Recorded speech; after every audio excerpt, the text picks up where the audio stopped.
안녕하세요, 월시코치입니다. 오늘은 잠시 찬양에 관한 이야기를 하려고 합니다.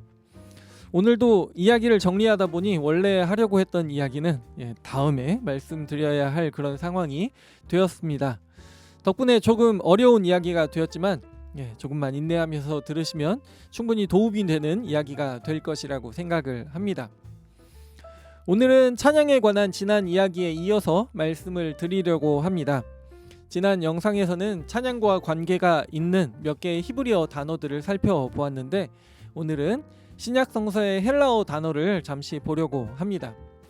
찬양과 관련된 혹은 찬송에 대한 헬라어 단어들도 히브리어에서 보았던 것처럼 다양한 단어가 있습니다.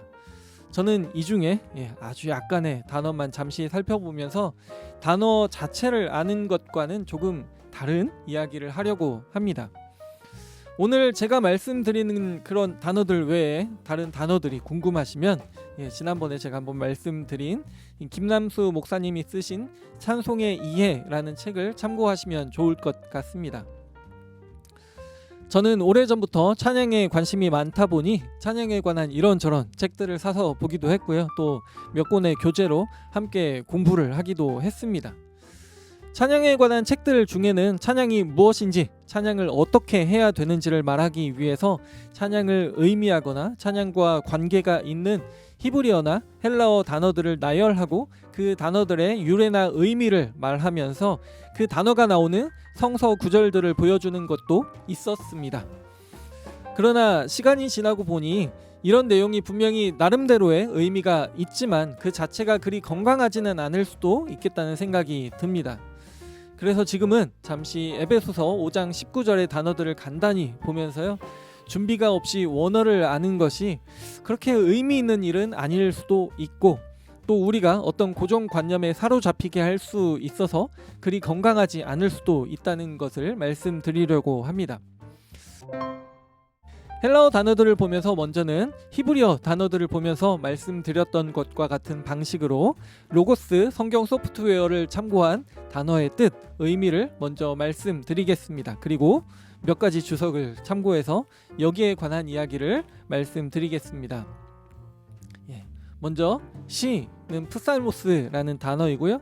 시편, 찬양의 노래라는 뜻입니다. 그리고 의미는 성가, 그래서 신적 존재를 찬양하는 데 쓰이는 성스러운 노래입니다. 그리고 찬송은 휄노스라는 단어로 찬송, 노래라는 뜻이고요. 그 의미는 찬송가, 그래서 하나님을 찬양하는 종교적인 성격의 가사가 있는 음악 구성입니다. 그리고 노래는 오대에서 뜻은 오대고요. 의미는 노래 역시. 그리고 악기나 목소리 혹은 둘 다 사용하는 음악, 이렇게 되어 있습니다. 옥스퍼드 주석은 이 단어들에 대해 앞서 말씀드린 그 책들에서 주로 볼 수 있었던 것과 같은 대단히 구체적인 내용을 말합니다. 잠시 읽어드리면요.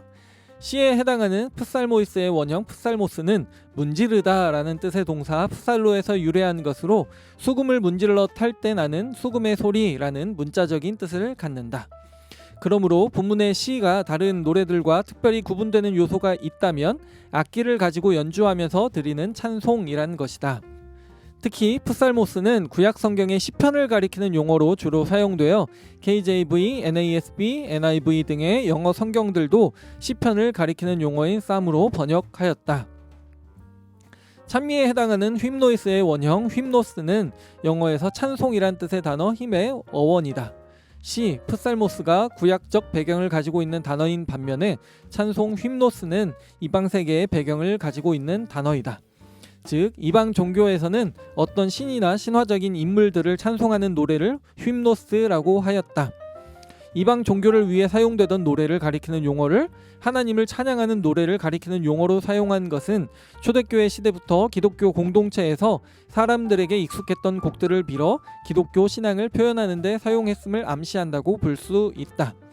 신령한 노래에 해당하는 오다이스 포니마티카이스는 일반적인 성가곡들을 가리킨다. 그러나 100주년 기념 주석은 시, 프살모스가 구약 성서적인 시편을 가리킨 것이 아니라 초대 기독교의 노래를 의미한다고 말합니다. 현대 성서 주석은 신령한 노래가 성가곡들이 아닌 일반적으로 삶의 여정에 있는 동료 신자들을 격려하는 권면이라 말합니다. WBC는 먼저는 시와 찬미와 신령한 노래들은 신자들이 모임에서 서로 화답하는 것의 일부이며 이는 덕을 세우고 가르치며 또한 권면하는 수단으로의 역할을 한다고 말합니다. 동시에 다른 학자들의 예를 들어가면서 어떤 이들은 시와 찬미와 신령한 노래의 사이를 구별하려고 시도하지만 이 세 가지를 분명하고 확고하게 구별을 짓는 것은 어려운 일이라 말합니다. 시와 찬미와 신령한 노래를 옥스퍼드의 주석처럼 완전하게 구분지어서 설명하기는 어렵다는 말로 이해할 수 있을 것 같습니다. 그리고 이 말은 충분히 옥스퍼드 주석이 열심히 말한 그 단어의 의미들을 받아들이기 어렵다는 뜻도 있어 보입니다. 그리고 이어서 나오는 단어들입니다. 화답하며, 랄레오, 말하다, 이르다, 소리나다 라는 뜻이고요. 그 의미는 말하다, 말로 표현하다. 그리고 노래하며, 아도라는 단어이고요. 노래하다, 찬양하다 라는 뜻입니다. 그 의미는 노래하다, 가사와 함께 노래하다입니다. 그리고 찬양하면은 풋살로라는 단어로 찬송하다 라는 뜻이고요. 찬양을 부르다, 누군가를 찬양하여 노래하다, 때로 현악이나 다른 악기와 협주하여, 이런 의미입니다. 여기에 대해서 옥스퍼드 주석과 현대 성서 주석은 별다른 설명을 하지 않습니다. 100주년 기념 주석은 서로 화답하며에서 초대교회에서는 예배 시에 교창하면서 그리스도를 찬양했다고 말하고요. 너희의 마음으로 주께 노래하며 찬송하며에서 인간의 중심인 마음이 영의 감동을 받아 노래하는 것을 뜻한다고 말하는데 저는 이 내용이 이 문장에서 찾을 수 있는 것인지는 잘 모르겠습니다. WBC는 앞선 시, 풋살모스와 찬송하며 풋살로, 그리고 노래, 오대와 노래하며 아도를 말하면서 앞서 명사로 나온 단어들을 동사 형태로 사용한 것이 저자의 특징적 문체라고 말합니다. 동시에 이 단어들의 원래 의미가 현악기를 타는 것을 포함하고 있다 해도 여기서 풋살로는 노래를 불러서 연주하는 것을 의미하며, 그리하여 이 구절에는 악기 반주에 대한 언급이 나오지 않는다고 말합니다. 이어서 첫 번째 분사절에 포함되어 있는 노래 부르는 것이 수평적이고 공동체적인 차원을 지니고 있다면 두 번째 분사절에 노래를 부르는 것은 보다 수직적이고 개인적인 초점을 지니고 있다는, 우리가 그 단어의 뜻, 의미만을 보았을 때는 결코 알 수 없는 그런 설명을 합니다. 여기까지 에베소서 5장 19절에 나오는 6개의 단어를 보면서 여기에 대한 몇 가지 주석의 설명을 보았습니다. 다른 책들에서 여기에 관해 설명한 것도 있지만 제가 오늘 말씀드린 그런 내용에서는 그 책에서 말하는 것들과 달리 이것은 이렇게 알고 있어야 한다는 것이 없습니다. 우리는 성서를 볼 때 성서에서 이러한 단어가 나온다? 이런 단어들은 이런 어원에서 나와서 이러한 의미와 용례를 가지고 있다라는 것을 충분히 말할 수 있습니다. 그리고 이를 통해 이러한 단어와 문장을 볼 때 초대교회가 이렇게 했고 성서가 우리에게 이렇게 하라고 말하고 있으니 우리도 그렇게 해야 한다라고 말할 수도 있습니다. 그러나 우리가 성서에 나오는 단어와 문장을 누군가의 말에 따라서만 보는 것은 우리가 성서를 다양하게 이해하고 성서를 통해 다양한 상상을 하고 성서를 다양하게 적용하는 것을 방해합니다. 데이비드 피터슨이 예배신학이라는 책에서 말하는 것처럼 바울은 헬라 로마 문화권 이곳저곳을 돌아다니면서 다양한 종교 제의들과 부딪혀야 했고 이방 종교 의식이 지배하는 환경에서 살아남는 법을 성도들에게 가르쳐 주어야 했습니다.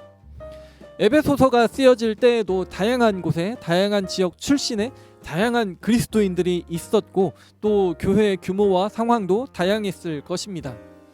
그렇게 에베소서를 처음 읽었던 사람들도 에베소서를 그들의 상황에서 그들이 이해할 수 있는 수준에 맞게 읽었을 것입니다.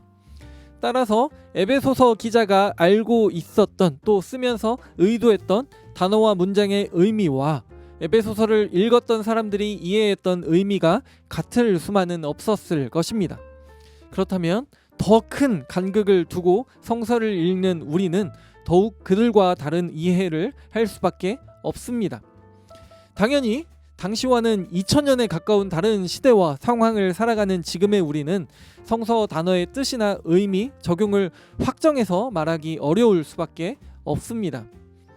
제가 몇 가지 주석의 경우를 통해서 보여드렸던 것처럼 어떤 전문가가 한 사람이 말하는 성서 단어의 의미를 알게 된 것만으로 내가 알아야 할 것을 충분히 알게 되었다고 생각하거나 한두 권의 책에서 읽게 되는 것을 전부로 생각하지 않고 우리는 계속해서 건강하게 찬양을 알아가기 위한 또 성서를 통해서 지식을 얻고 적용하기 위한 노력을 해야 할 것입니다. 여기에 대해서는 이해를 돕기 위해 예를 들어서 말씀드리고 싶은 이야기들이 있지만 이미 내용이 길어졌고 또 어려웠기 때문에 다음에 말씀드리도록 하겠습니다. 평소에 이야기하지 않았던 내용이기 때문에 저도 정리가 덜 된 상태로 말씀드리는 그런 느낌이 있지만 도움이 되었기를 바라고요. 궁금하신 내용은 댓글로 남겨주시길 부탁드립니다. 저는 또 다음에 찬양팀에 대한 이야기 혹은 우리 언어에 대한 이야기로 돌아오겠습니다. 구독, 좋아요, 알람 설정 부탁드리고요. 하나님의 평강이 함께하기를 원합니다.